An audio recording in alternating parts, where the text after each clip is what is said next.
Okay, welcome, Cole. Do you accept God as your creator? No, I do not, respectively. Okay, go ahead. What would you like to say, Cole?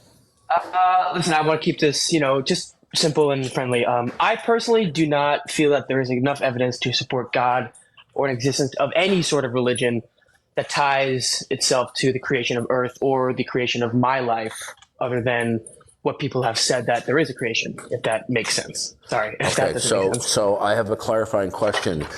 Is Okay. what you said quantified as saying that the world around you exists with complete independence from God, or that the Yes. stuff in the world around you is indeterminate? I think everything is independent. Well, I guess that's saying that there is a God. If that's saying that it's No, independent no, from God. sir. If you Okay, say okay, that okay. your position is either that the world around you as it presents itself exists Mhm. with complete independence from God, or that the stuff around you is indeterminate. So which is it? Can you I just so I can clarify, so I give you the right answer. What does indeterminate mean in the It, context of it, this? it means you don't know whether or not it belongs to God. I think it's separate from God.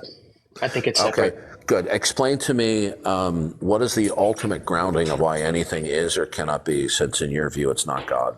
I mean, that's a fantastic question, and Yeah, and if you don't answer it right now, I'm going to you're kick you. gonna If you yeah. give me That's another no. I understand. if you give me another diversionary response without further warning, I will remove you.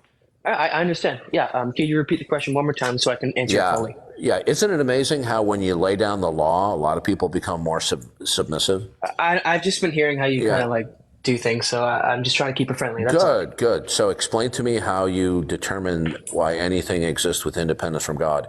What ultimately dictates why anything is or cannot be?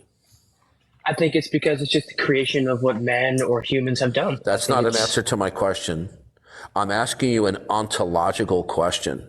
You're not Mhm. giving me an ontological answer. Well, I don't know what that word means. Ontological means the nature of being. Since God is not the origin of why anything is or cannot be, what fundamentally that's concrete in nature dictates what is or cannot be? I think it's just the way it is. Okay, so then that's not an answer. So in other Okay. words, so let me ask you this question. Yeah, yeah. So every discrete non-compound state of unity in the totality of all that exists eternally and is absolute and unconditionally non-dependent and non-derivative?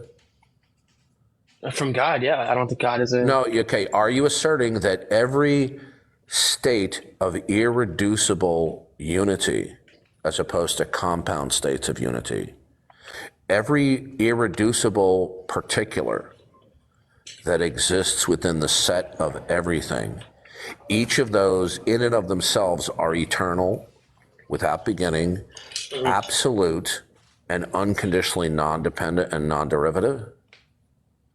I guess that's a possibility. Answer the question.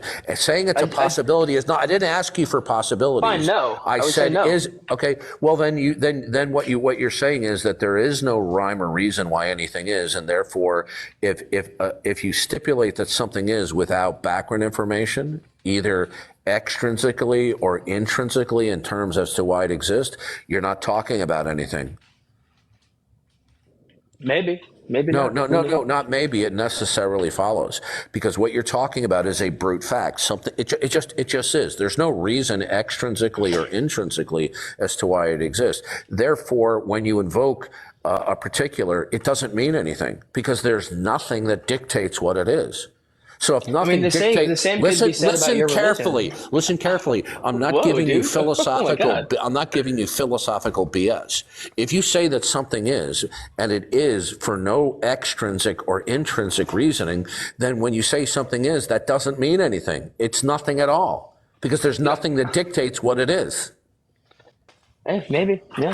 No, not maybe. You see, Yeah, you've maybe. just been listen. Don't give me this maybe Well, crap.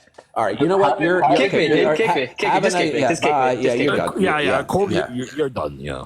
You see, this is what they do when you confront them by their own standards to accept the Christian worldview, and we apply their own standard or criterion to their position. Their position not only collapses and implodes into unintelligibility, it's even worse than our position from their perspective. Yeah, In other words, right, their position is even worse off than our position that they reject by their standards. Yep. Yeah. That's absolutely correct. Right? And then when you say, when you say that something just is, and by the way, that's one of the many go-to responses.